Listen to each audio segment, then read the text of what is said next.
been passionate about running my whole life. Running makes me feel great. And when I run past homeless people, because I run a long way, I often ask myself, if I can feel this great running, why can't they? Truth is, they can. All they need is a pair of running shoes. So I decided to go down to the shelter in Fremantle. I sat down and had breakfast with them, and I asked them to come running with me.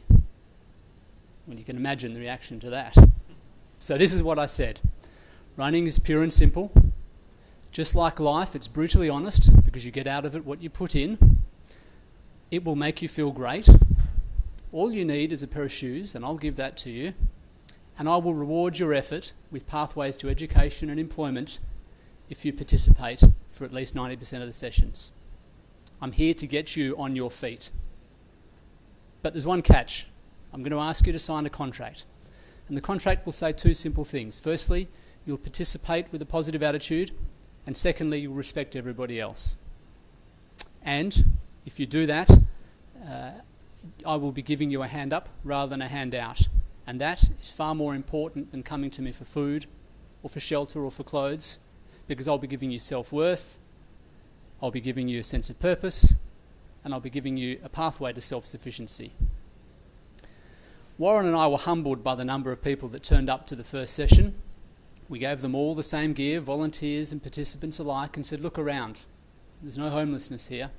We are all runners. They enjoyed participating, came back time and again. And a few weeks later, when I was down at the shelter talking to them about participating, one of them asked me, when is it that you run, Keegan? And as I was about to answer, one of our participants came round my shoulder and he said, Mick, I'll tell you.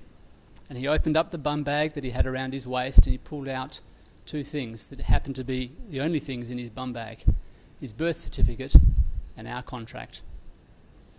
Now, when you're a homeless person, you feel useless, isolated and hopeless. Running has the power to change that. Running can create self-worth by making you feel part of a community and by rewarding your effort with positive reinforcement for goals that you achieve. It can give you a sense of purpose by giving you goal races that we encourage all of our participants to take part in. And it can give them self-sufficiency when we introduce them to employers and to educators when they hit 90%. And why 90%? Because 90% requires discipline, determination, perseverance, commitment, resilience, and a positive attitude. And these are the ingredients for success in life. Now, as an employer myself of staff across 3 countries, I know from experience that when I hire on skills and I try and change someone's attitude, the outcome is almost always bad. But if I hire on attitude and on the attributes I mentioned before and try and develop the skills, the outcome is almost always a positive one. And so I went to employers and I said, if I show you people that have these attributes, will you please give them an opportunity for work experience with no strings attached? But if after 2 weeks you see in them what we've seen, will you give them work? They said yes. Coles, St John Ambulance, Red Ink Homes and others all said yes. To date, we've had over 60 people participate in runs with us. We've got 4 into work. We've had 5 take part in education programs. 15 have been involved in community fun runs. A handful have even shown interest in our 2016 Melbourne Marathon program. Collectively, the Fremantle chapter participants have run the distance from Perth to Exmouth, and the participants in Perth have run the distance from Sydney to Melbourne. Here are a couple of interesting facts I'd like to share with you about homelessness. Firstly, there are enough homeless people in Australia to fill the MCG.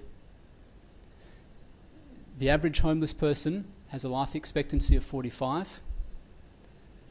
A homeless person costs Australia $45,000 per annum. Homelessness is not a life choice. It's something that happens so quickly, so tragically, and so easily. And the average Australian is only 6 weeks away from being homeless.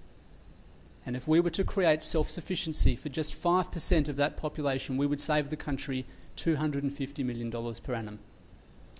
Let me share a little story with you. 3 weeks, I'll be quick. Shortly after 3 of our participants completed a 10k fun run after 10 weeks of running, which in itself was a phenomenal achievement, I turned up to training to offer words of encouragement. And as I read out texts from Herbie Elliott, Rob DiCostella, fellow directors John Inverarity and John Worsfold, I looked around at the faces of individuals who hadn't been told well done for a long time, if ever. But then something interesting happened. I'd received a phone call from a business owner in Fremantle who had been following the story, had been impressed with one of our participants and wanted to offer him a job. Ian, been living under a tree for a number of years and turned 50 this July, started crying and didn't know where to look. And at that moment it dawned on everybody why we were so important.